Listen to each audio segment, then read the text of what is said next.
En 1992, durante una excursión escolar a un remoto y majestuoso parque nacional, la vida de Laura Vargas, una adolescente de apenas 16 años, fue abruptamente interrumpida.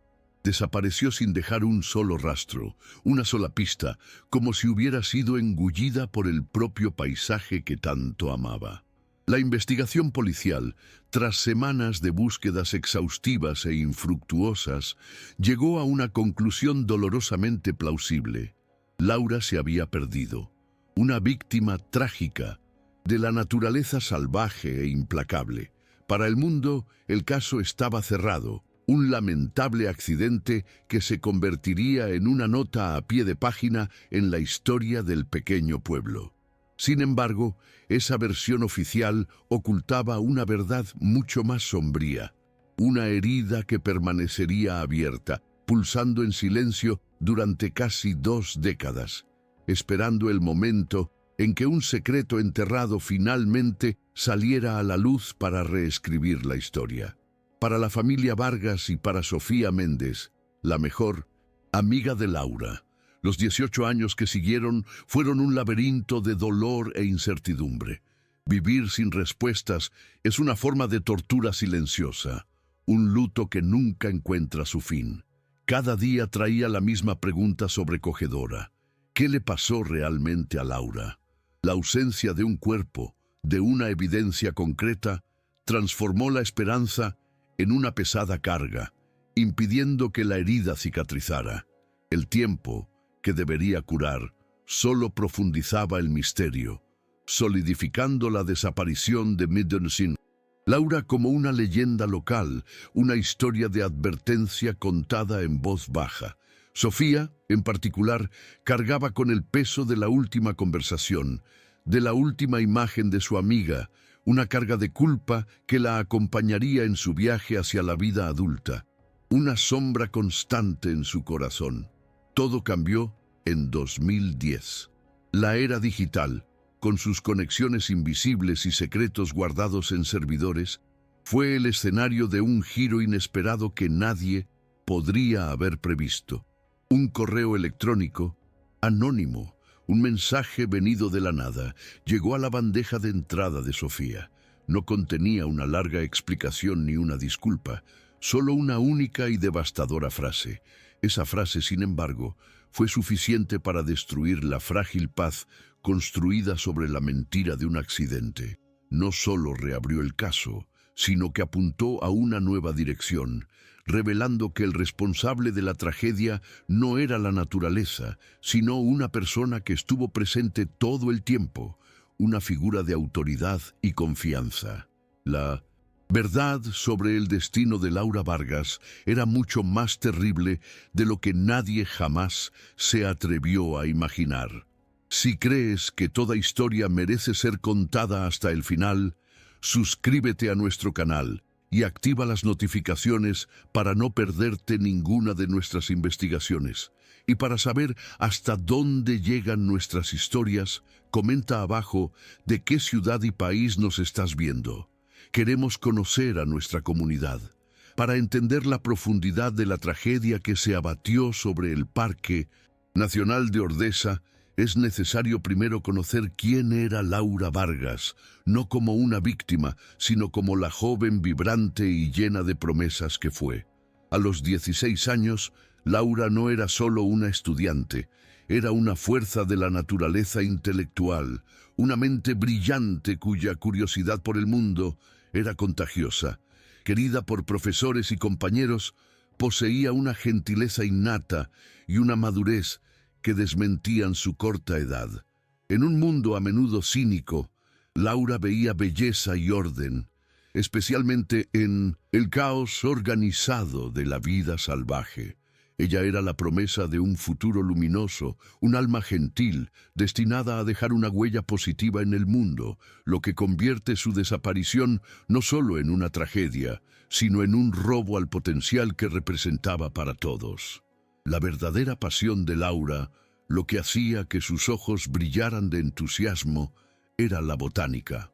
Para ella, las plantas no eran meros elementos decorativos del paisaje, Eran organismos complejos, con historias evolutivas fascinantes y secretos por desvelar.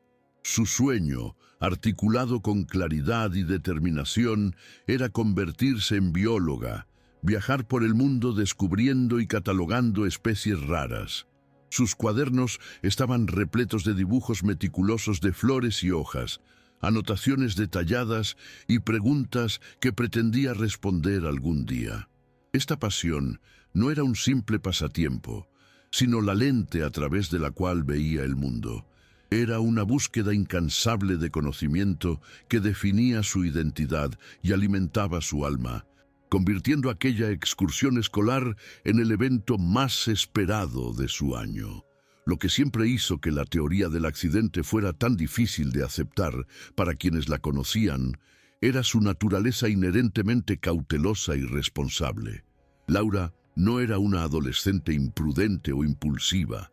Al contrario, planeaba todo con antelación, desde sus proyectos escolares hasta los senderos que recorrería en sus caminatas. Siempre llevaba un botiquín de primeros auxilios, un mapa y una brújula, incluso en rutas consideradas seguras. La idea de que simplemente se distrajera y se desviara del sendero principal de forma descuidada era un anatema para su personalidad metódica. Respetaba demasiado la naturaleza como para subestimar sus peligros, una característica que hacía el rompecabezas de su desaparición aún más complejo y angustiante para su familia. En el corazón de su mundo estaba su mejor amiga, Sofía Méndez. Su amistad no era casual ni superficial. Era una alianza forjada en la infancia, un vínculo que se profundizó a lo largo de los años hasta convertirse en una parte esencial de quienes eran. Eran confidentes inseparables, compartiendo secretos susurrados en noches de pijama, sueños ambiciosos para el futuro y los miedos triviales de la adolescencia.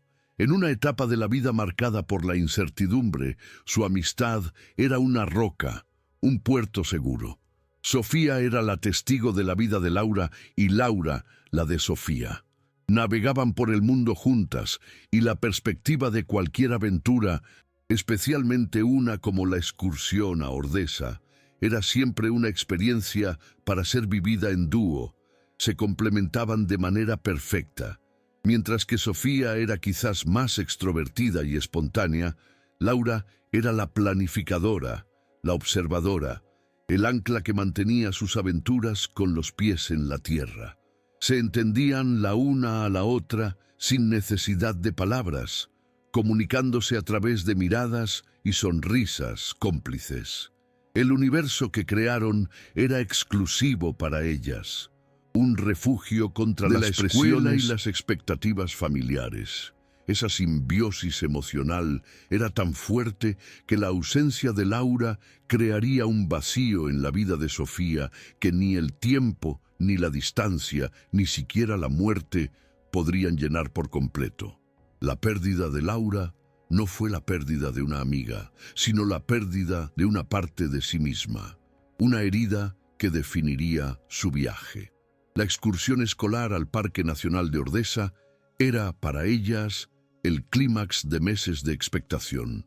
No era solo un paseo más, sino oportunidad de presenciar de primera mano la majestuosidad de la naturaleza que Laura tanto estudiaba en sus libros. Para Laura era un laboratorio a cielo abierto, una oportunidad de ver la flora alpina en su hábitat natural. Para Sofía era la oportunidad de compartir la alegría de su amiga y crear recuerdos que durarían toda la vida. La emoción era palpable en los días previos al viaje. Planearon qué senderos harían, qué bocadillos llevarían y, por supuesto, cuál sería la banda sonora del viaje en el autobús. Mal sabían ellas que esa aventura tan soñada se transformaría en el escenario de su peor pesadilla.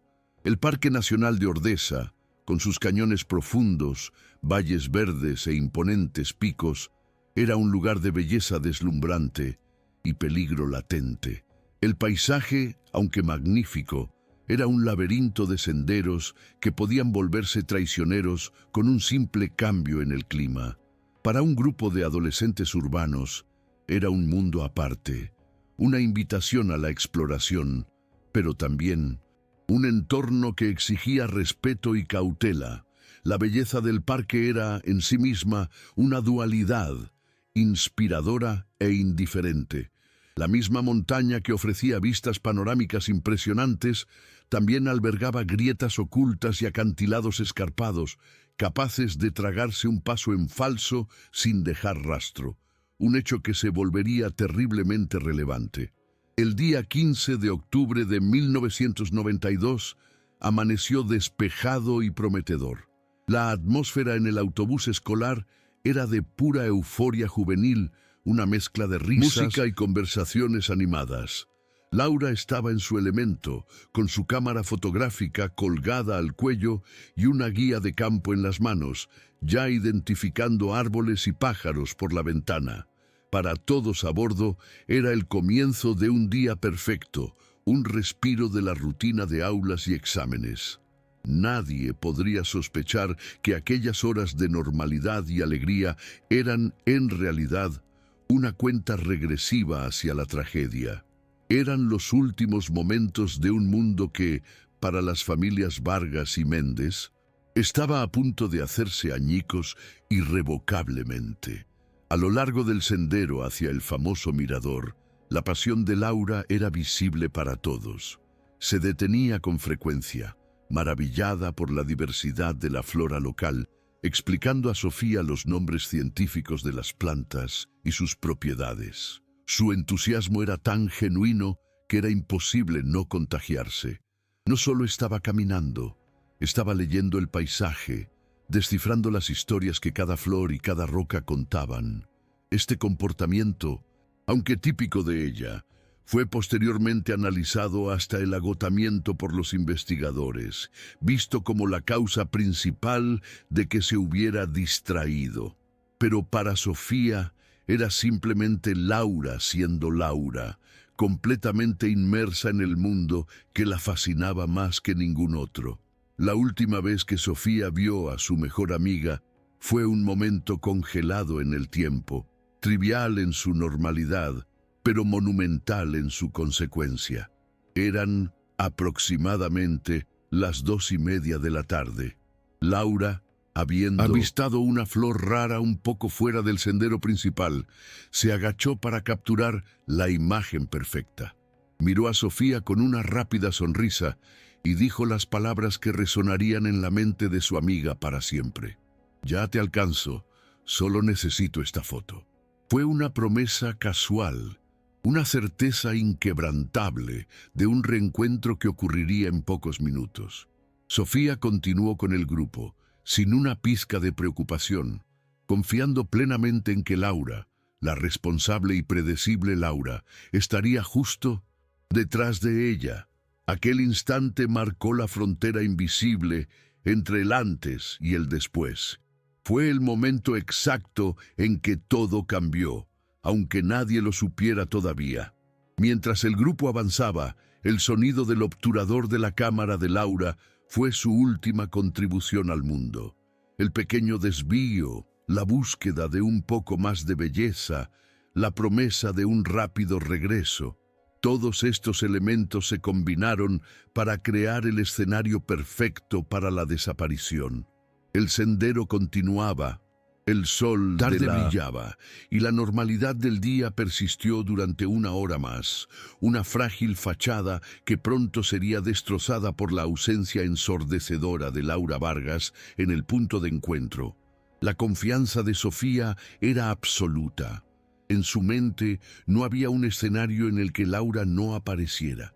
Quizás había encontrado otra planta fascinante, quizás estaba hablando con otro estudiante que se quedó atrás.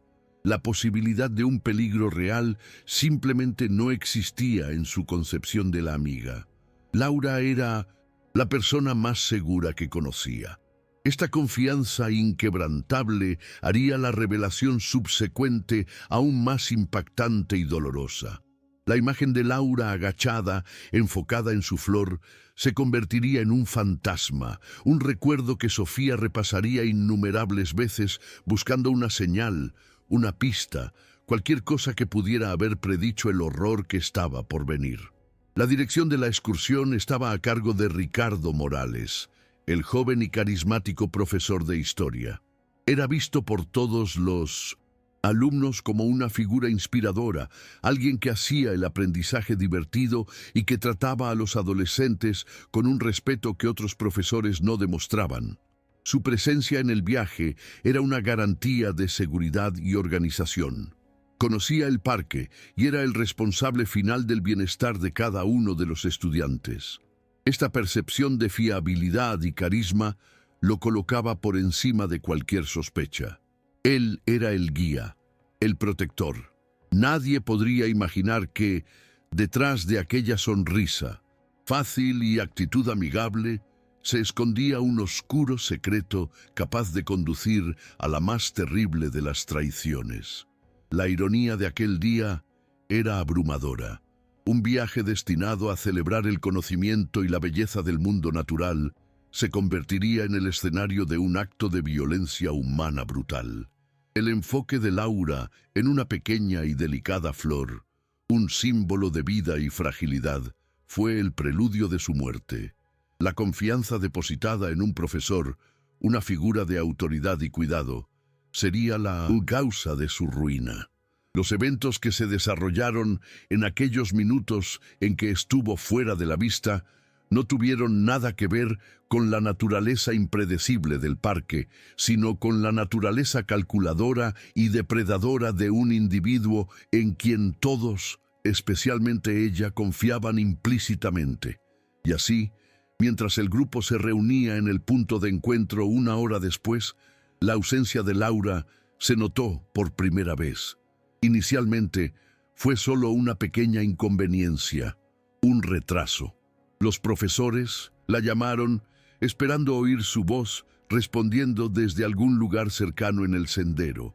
Pero la única respuesta fue el sonido del viento soplando entre los pinos y el silencio creciente y pesado que comenzaba a instalarse sobre el grupo. La normalidad se había agotado. El pánico, todavía una semilla minúscula, comenzó a germinar en el corazón de todos, mientras la tarde avanzaba inexorablemente hacia la noche y la oscuridad amenazaba con tragarse mucho más que solo la luz del día.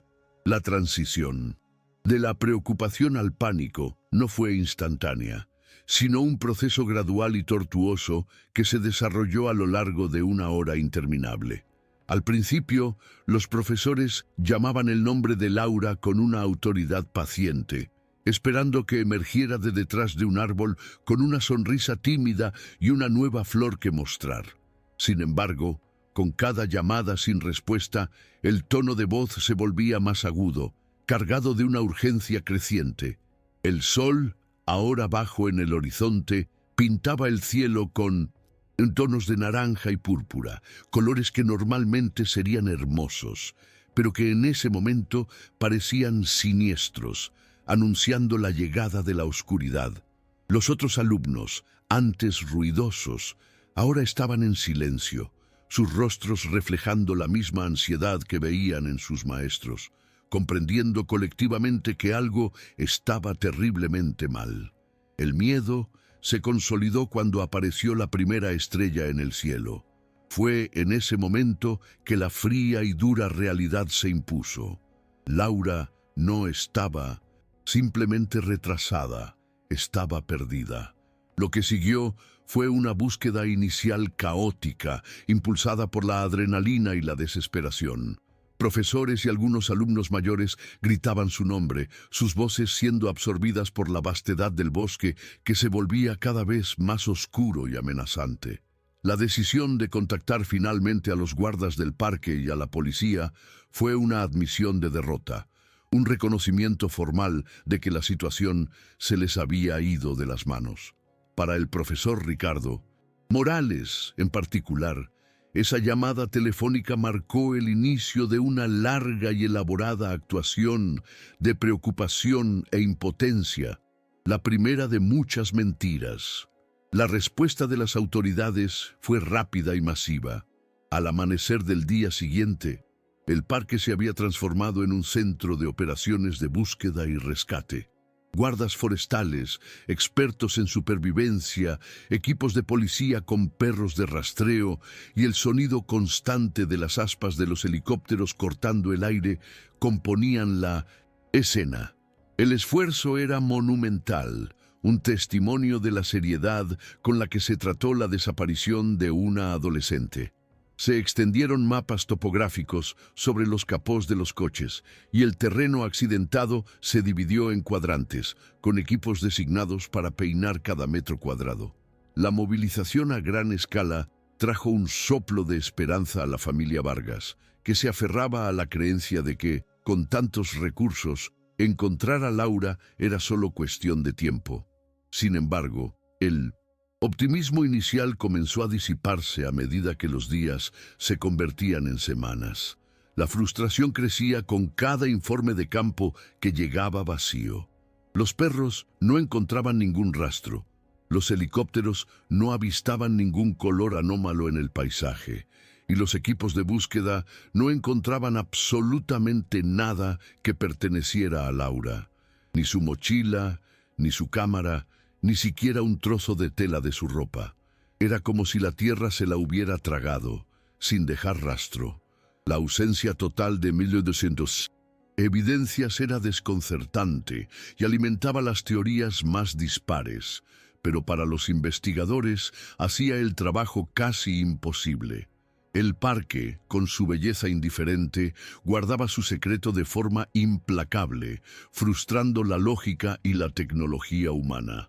Después de semanas de búsquedas exhaustivas, ocurrió lo inevitable. La operación se redujo gradualmente.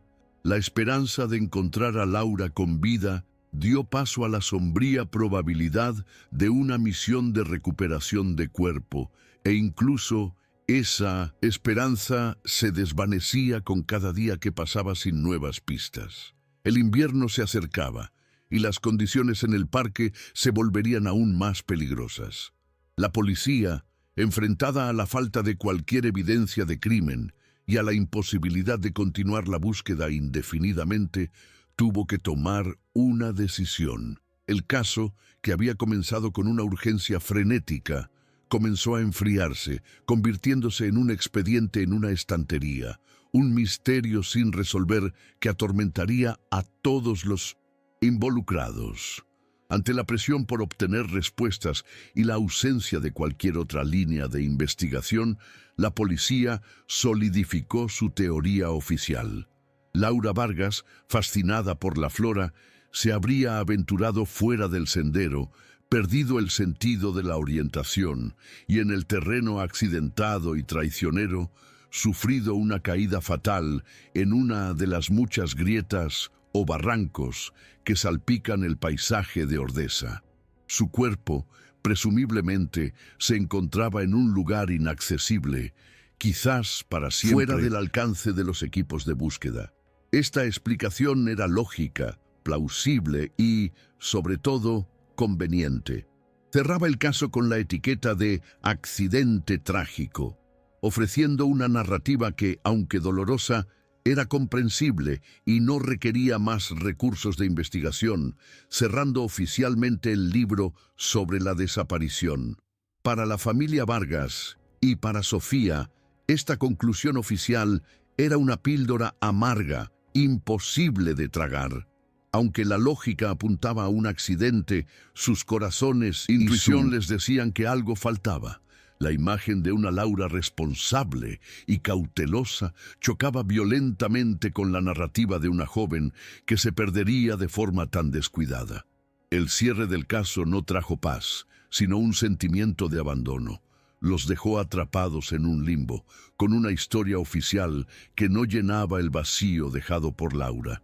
La ausencia de un cuerpo significaba la ausencia de un funeral, de una tumba, de un lugar físico para llorar, condenándolos a un luto perpetuo y sin resolución. Los 18 años que siguieron fueron una lección sobre las diferentes formas de sufrimiento. Para los padres de Laura, La vida se convirtió en una espera interminable. Cada llamada de un número desconocido, cada noticia sobre restos humanos encontrados en algún lugar remoto, traía una ola de terror y una chispa de esperanza enfermiza por un desenlace, cualquier desenlace. Su casa se convirtió en un santuario. La habitación de Laura permaneció intacta, como si pudiera volver cualquier momento. Ellos envejecieron, pero el tiempo en su hogar permaneció congelado en octubre de 1992. Una prisión silenciosa construida por el dolor de la incertidumbre y el amor inquebrantable por su hija desaparecida.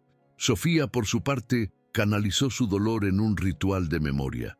La culpa la atormentaba, la última imagen de su amiga alejándose, la promesa casual de un regreso que nunca ocurrió. Para combatir el olvido y la resignación, cada 15 de octubre regresaba al Parque Nacional de Ordesa. Era una peregrinación solitaria y dolorosa. Caminaba por el mismo sendero, se detenía en el lugar donde vio a Laura por última vez y dejaba una flor silvestre en su memoria. Era su acto de desafío contra la versión oficial, su forma de decirle al mundo y quizás al universo que no se había rendido. Durante 18 años mantuvo esa vigilia, un faro solitario de lealtad, sin saber que su perseverancia silenciosa la convertiría en el receptáculo de la verdad que estaba por venir. Estoy escribiendo el bloque 4. El tiempo tiene una manera peculiar de lidiar con el dolor. No lo borra, solo lo desgasta, suavizando sus aristas más afiladas. El 15 de octubre de 2010 habían pasado exactamente 18 años desde que Laura Vargas desapareció. Para el mundo era solo otro día de otoño. Pero para Sofía Méndez, ahora una mujer de 34 años, la fecha era un memorial silencioso, un día grabado en su alma con la tinta indeleble de la pérdida. El dolor agudo de la adolescencia se había transformado en una melancolía crónica, una sombra que la acompañaba, más presente en este sombrío aniversario que en cualquier otro día del año. El mundo había seguido adelante, pero una parte de Sofía permanecía para siempre en aquel sendero de montaña, congelada en el tiempo. Aquel día, Sofía estaba en su oficina, inmersa en la rutina predecible de su vida profesional. El ambiente era estéril y moderno, un marcado contraste con la naturaleza salvaje y orgánica de sus recuerdos de Ordesa. Navegaba por su bandeja de entrada de correos electrónicos, una tarea mundana que repetía docenas de veces al día, respondiendo a demandas laborales y borrando mensajes de spam. La vida adulta le había proporcionado una fachada de normalidad, una estructura para contener el dolor que aún residía en su interior. Vivía una vida que Laura nunca tuvo la oportunidad de vivir, una realidad que traía consigo una compleja mezcla de gratitud y culpa, especialmente sentida en el aniversario de la desaparición de su amiga. Mientras sus dedos danzaban sobre el teclado, su mente viajaba al pasado. Recordaba la risa de Laura, el brillo en sus ojos al hablar de botánica, el peso reconfortante de su amistad. Cada año, en este día, permitía que la tristeza la envolviera por completo, como una forma de honrar la memoria que se negaba a dejar morir. Era un ritual privado, invisible para sus compañeros de trabajo, que solo veían a una mujer concentrada en su pantalla. Mal sabía ella que la tecnología que ahora dominaba su rutina diaria estaba a punto de convertirse en un puente, un canal improbable que conectaría su presente funcional con su pasado traumático de una manera que jamás podría haber imaginado. Fue entonces cuando apareció el mensaje. No tenía el nombre de un remitente reconocible. En su lugar había una secuencia aleatoria de letras y números, una dirección de correo electrónico diseñada para ser anónima e imposible de rastrear. La mayoría de la gente habría descartado tal mensaje como correo basura, un virus potencial. Pero lo que hizo que el corazón de Sofía se detuviera por una fracción de segundo fue la línea de asunto.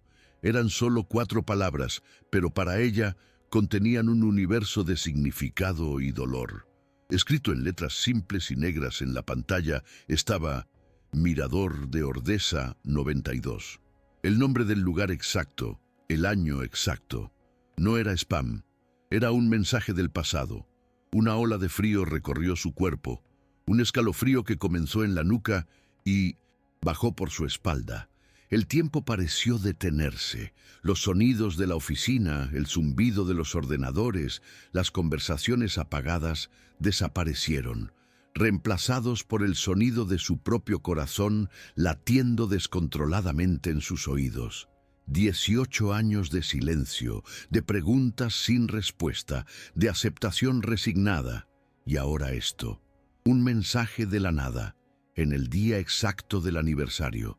Era una coincidencia tan precisa que parecía imposible, casi sobrenatural.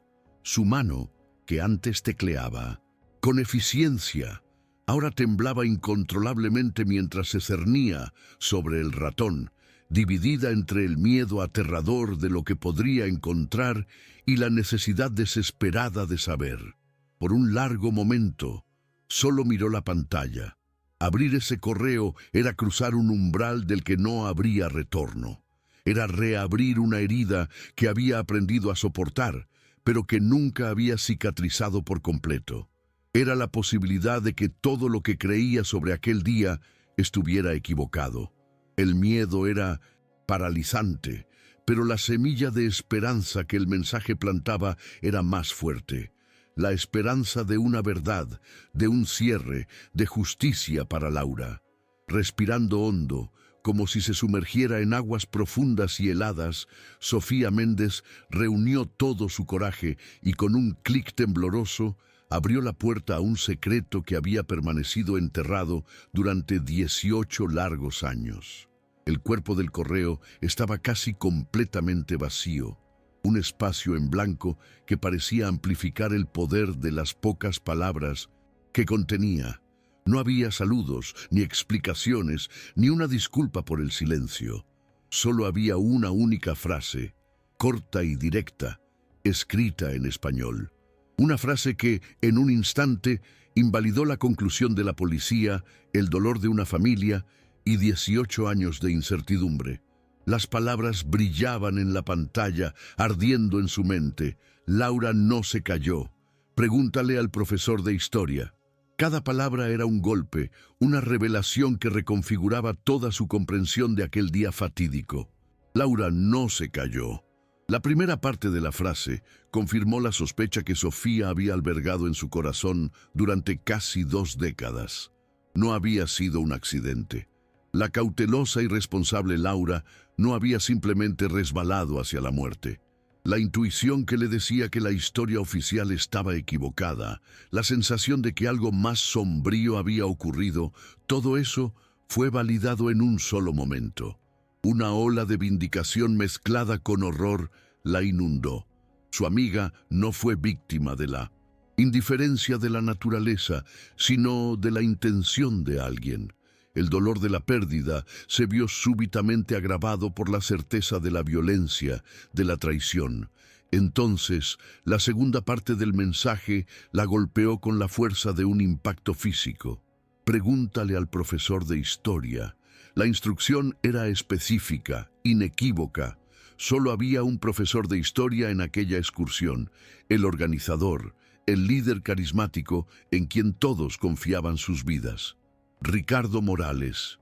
El nombre resonó en su mente, ya no asociado a la imagen de un educador amable y preocupado, sino ahora manchado con una sospecha monstruosa. El hombre que había liderado las búsquedas iniciales, que había consolado a los alumnos entre lágrimas, que había expresado su profundo pesar a la familia Vargas, era ahora el centro de una acusación terrible e inimaginable. La mente de Sofía comenzó a trabajar frenéticamente, rebuscando en los recuerdos polvorientos de aquel día, buscando cualquier cosa que se le hubiera escapado. Cada interacción, cada palabra intercambiada con el profesor Morales ese día fue súbitamente reexaminada bajo una nueva y terrible luz. Su calma durante el pánico inicial era profesionalismo o una fría actuación. Su insistencia en centrar las búsquedas en ciertas áreas era estrategia o un intento de desviar la atención de otras. La confianza que ella y sus compañeros depositaron en él, una confianza infantil y absoluta en una figura de autoridad, ahora parecía una ingenuidad peligrosa y fatal. La revelación fue tan profunda que Sofía sintió que el suelo desaparecía bajo sus pies. El hombre que debía protegerlos era ahora el principal sospechoso de la desaparición de su mejor amiga. La traición era de una magnitud casi imposible de comprender. Había permitido que la familia de Laura viviera en agonía durante 18 años, sabiendo la verdad todo el tiempo. La había observado en sus peregrinaciones anuales al parque, quizás con lástima o con un frío desdén. El peso de esa información era abrumador, una responsabilidad que había caído en su regazo a través de un mensaje anónimo venido del éter digital. Supo, son una claridad que atravesaba el shock y el miedo, que no podía guardarse aquello para sí misma. Ese mensaje no era solo para ella, era para Laura. Era la voz de su amiga gritando por justicia desde el otro lado de un abismo de 18 años. Con las manos aún temblorosas, imprimió el correo. El trozo de papel parecía absurdamente común para contener una revelación tan explosiva. Era la primera y única pista concreta que había surgido en casi 2 décadas. Un hilo de esperanza en el laberinto de la incertidumbre. Y ella, Sofía Méndez, era ahora la guardiana de ese hilo. La visita a la comisaría de policía fue un acto de pura determinación. Se imaginó la escena incluso antes de llegar. Una mujer de mediana edad, visiblemente afectada, presentando un correo electrónico anónimo como prueba en un caso archivado durante casi 20 años. La probabilidad de ser desacreditada era alta. Los casos archivados o casos fríos rara vez se reabren, especialmente basándose en algo tan etéreo como una denuncia no verificada proveniente de Internet. Las primeras miradas de los policías fueron exactamente como esperaba, una mezcla de lástima y escepticismo. La escucharon con una paciencia profesional, pero la incredulidad era palpable en sus rostros. Sin embargo, la convicción en la voz de Sofía y la naturaleza específica de la información en el correo marcaron la diferencia. No presentó una teoría vaga, presentó un hecho alegado, ella no se cayó, y un sospechoso nombrado, el profesor de historia. Les contó sobre su amistad con Laura, sobre su personalidad cautelosa y sobre el peso de aquel aniversario específico. La seriedad con la que trató el mensaje, el dolor crudo en sus ojos, todo ello contribuyó a que los policías la tomaran en serio. La denuncia era lo suficientemente específica como para justificar, como mínimo, una investigación preliminar.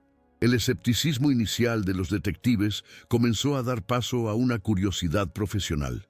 Un correo anónimo era una pista débil, pero en un caso sin ninguna otra pista, era infinitamente mejor que nada. La mención directa a Ricardo Morales proporcionaba un punto de partida claro y concreto. Podían verificar su paradero, su historia desde el incidente, buscar cualquier inconsistencia en sus declaraciones originales. La denuncia, por muy extraña que fuera su procedencia, tenía el potencial de arrojar una nueva luz sobre la oscuridad que había envuelto el caso de Laura Vargas durante tanto tiempo. Se tomó la decisión. Aunque sin grandes alardes, el caso de Laura Vargas sería discretamente reabierto. Se asignó a un detective para que realizara una verificación de antecedentes sobre Ricardo Morales. Para Sofía, fue un momento de alivio y pavor. Se había dado el primer paso hacia la verdad, pero sabía que el camino por delante sería doloroso e incierto. Al salir de Minusno, la comisaría sintió que el peso de 18 años de luto comenzaba a transformarse en algo nuevo. La feroz determinación de una lucha por la justicia que apenas comenzaba. El correo electrónico anónimo, una pequeña chispa en la vasta oscuridad digital, había logrado lo que semanas de búsquedas y años de dolor no pudieron: reavivar la llama de la investigación. La tecnología, que ni siquiera existía de forma masiva en la época de la desaparición de Laura, se convirtió en la herramienta improbable para desenterrar un secreto del pasado.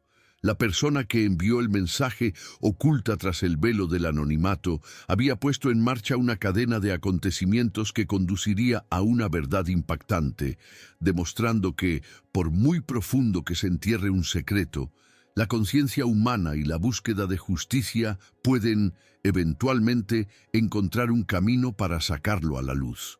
El giro en la historia de Laura Vargas no fue causado por un descubrimiento de ADN o una nueva técnica forense, sino por algo mucho más antiguo y poderoso: un cargo de conciencia. El remitente anónimo, que Sofía aún no sabía quién era, cargó con su secreto durante 18 años. 18 años de silencio, quizás por miedo, quizás por una lealtad equivocada.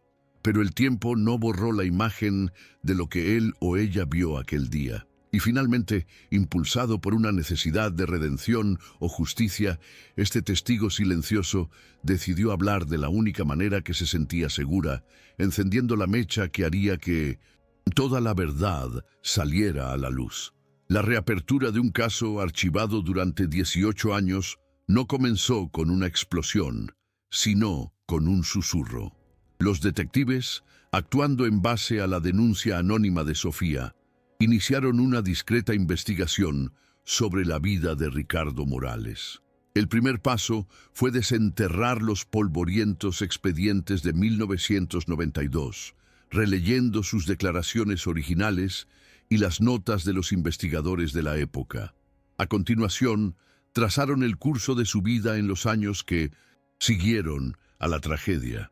Lo que descubrieron comenzó a pintar un retrato que se distanciaba significativamente de la imagen del profesor dedicado y afligido que él había proyectado.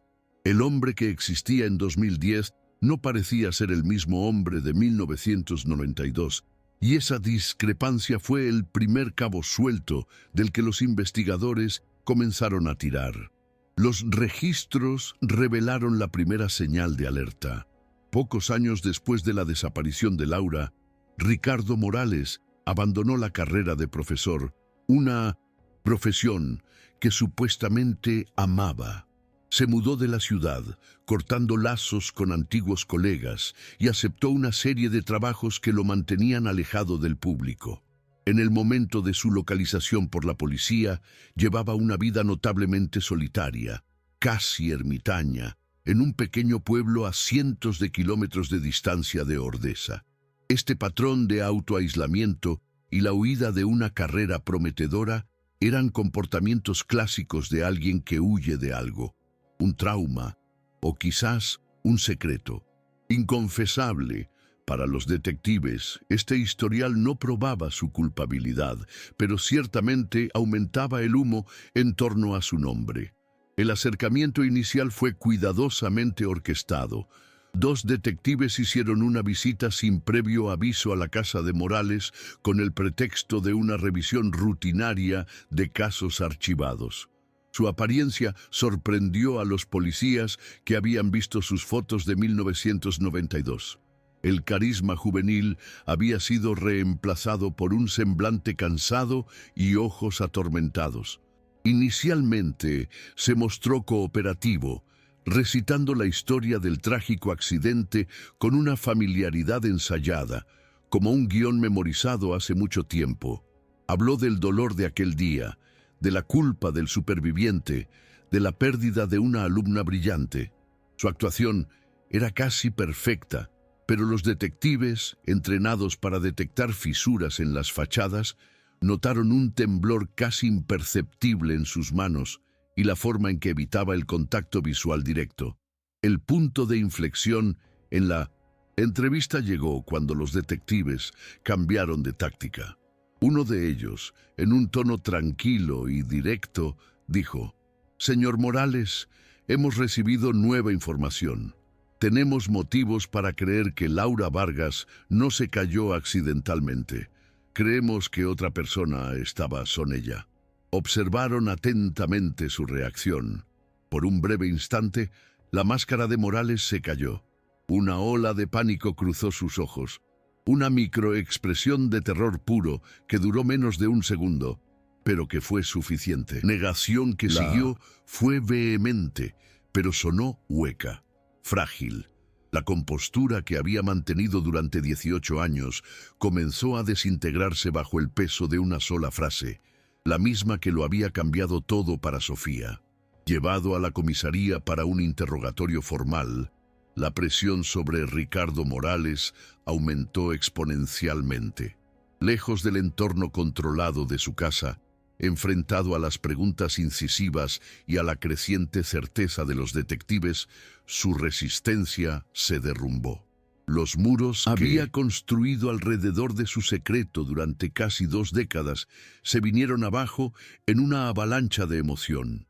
El torrente de negaciones disminuyó, reemplazado por sollozos y finalmente por el silencio de la derrota. El peso de 18 años de mentiras, de mirar por encima del hombro, de vivir con el conocimiento de lo que había hecho, se convirtió en una carga demasiado pesada para seguir llevándola. En aquella estéril sala de interrogatorios, la verdad finalmente encontró una salida. La primera parte de la confesión fue en sí misma impactante y abyecta. Ricardo Morales admitió que mantenía una relación secreta y completamente inapropiada con su alumna de 16 años, Laura Vargas. Había abusado de su posición de confianza y autoridad, manipulando la admiración de la joven para satisfacer sus propios deseos depredadores. Esta revelación por sí sola ya era un delito y una traición monumental a la confianza de Laura, de sus padres y de la institución educativa.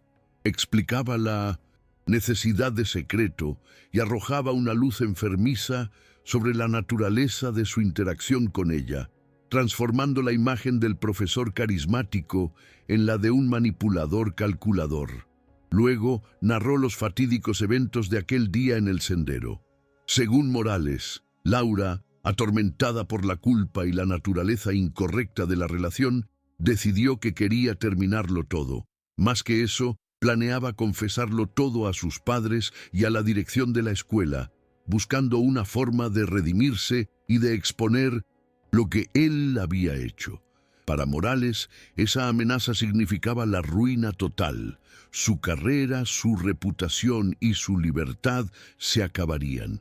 El pánico se apoderó de él y supo que tenía que detenerla a toda costa. La convenció de que se alejara del sendero con él, con el pretexto de tener una conversación privada y seria. En aquel punto aislado, con la belleza de Ordesa como testigo silencioso, la discusión se acaloró. Morales suplicó, amenazó e intentó manipular a Laura para que guardara silencio. Pero la determinación de la joven era inquebrantable. En un arrebato de ira y desesperación, cuando se dio cuenta de que no podría controlarla, la empujó. Fue un acto de violencia irreflexivo, nacido del pánico por silenciar a la única persona que podría destruirlo. Laura perdió el equilibrio y cayó hacia atrás, desapareciendo en una grieta profunda y estrecha, un abismo oculto por la vegetación, lejos del sendero principal y de las áreas que serían rastreadas. La vio caer, no pidió ayuda y regresó con el grupo, comenzando la actuación que duraría 18 años. La confesión de Morales también resolvió el último misterio: el origen del correo electrónico anónimo. El remitente era otro alumno de aquella excursión. En ese entonces, un adolescente tímido se había quedado un poco rezagado del grupo y, desde lejos, fue testigo de cómo el profesor Morales mantenía una discusión visiblemente agresiva con Laura, cerca del borde de un acantilado. No vio el empujón en sí, pero la intensidad de la pelea y la posterior desaparición de Laura lo dejaron con una terrible sospecha. Sin embargo, el miedo al profesor, una figura de autoridad popular, y la incertidumbre de lo que realmente había presenciado lo paralizaron, condenándolo a años de silencio culpable. El peso de aquel secreto no visto carcomió la conciencia del testigo a lo largo de los años. La imagen de la discusión atormentaba sus pensamientos, una duda persistente de que la versión del accidente era una mentira. 18 años después, ya adulto, no podía seguir viviendo con esa carga. Internet le ofreció una solución: el anonimato. Finalmente podía liberar la verdad sin tener que exponerse directamente, enviando el mensaje a la única persona que estaba seguro de que lo tomaría en serio y lucharía por la verdad: la mejor amiga de Laura, Sofía Méndez. Fue un acto de valentía tardío, pero que resultó ser decisivo. Con las coordenadas exactas proporcionadas por Morales en su confesión, las autoridades regresaron al Parque Nacional de Ordesa. La misión esta vez no era una búsqueda, sino una recuperación. En una grieta profunda y de difícil acceso, exactamente donde el asesino indicó, encontraron los restos mortales de Laura Vargas, junto con los restos de su mochila y su cámara. Después de 18 años, la montaña finalmente devolvió lo que había sido forzada a ocultar. El descubrimiento fue sombrío y macabro, pero representó el fin de la incertidumbre que había torturado a la familia Vargas durante tanto tiempo. Para los padres de Laura, la noticia fue una tormenta de emociones contradictorias. La confirmación de la muerte de su hija reabrió la herida del luto de forma brutal, pero la recuperación de sus restos trajo una forma de paz inimaginable. La agonía de no saber, de imaginar escenarios sin fin, había terminado. Finalmente podían darle a su hija un entierro digno, un lugar donde descansar. Era un cierre devastador, pero era un cierre. Podían, por fin, llorar a su hija sabiendo la verdad completa de su historia, por muy terrible que fuera. Ricardo Morales fue juzgado y condenado por homicidio, recibiendo una sentencia de 20 años de prisión. La justicia, aunque terriblemente tardía, finalmente se hizo. La sentencia no podía traer de vuelta a Laura, pero garantizaba que el hombre que le robó su futuro e infligió décadas de dolor a su familia pagaría por su crimen. La sala del tribunal estaba llena de rostros del pasado, exalumnos que ahora veían al hombre que un día admiraron, como el monstruo que realmente era, un depredador escondido bajo la máscara de un educador. Para Sofía Méndez, la resolución del caso trajo una profunda liberación. El peso de la culpa que cargaba, la idea de que podría haber hecho algo diferente, se evaporó con la revelación de la verdad. Comprendió que su amiga no fue víctima de un accidente o de su propia imprudencia, sino de la traición y la violencia de un hombre en quien confiaba. Su peregrinaje anual a Ordesa ahora podría cambiar. Ya no sería una búsqueda de respuestas, sino un sereno homenaje a la memoria de su amiga, cuyo espíritu finalmente podría descansar en paz, con su historia contada y su justicia alcanzada. El caso de Laura Vargas se convirtió en un poderoso legado, una historia sombría sobre secretos y mentiras, pero también una luz sobre la perseverancia y la verdad.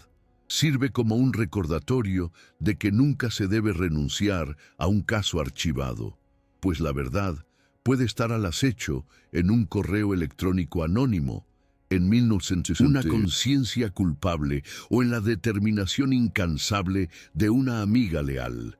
Es un testimonio de cómo la tecnología puede, de maneras inesperadas, alcanzar el pasado y desenterrar secretos enterrados, demostrando que, por muy largo que sea el tiempo, la justicia puede encontrar su camino. ¿Qué piensas sobre el testigo que esperó 18 años para hablar?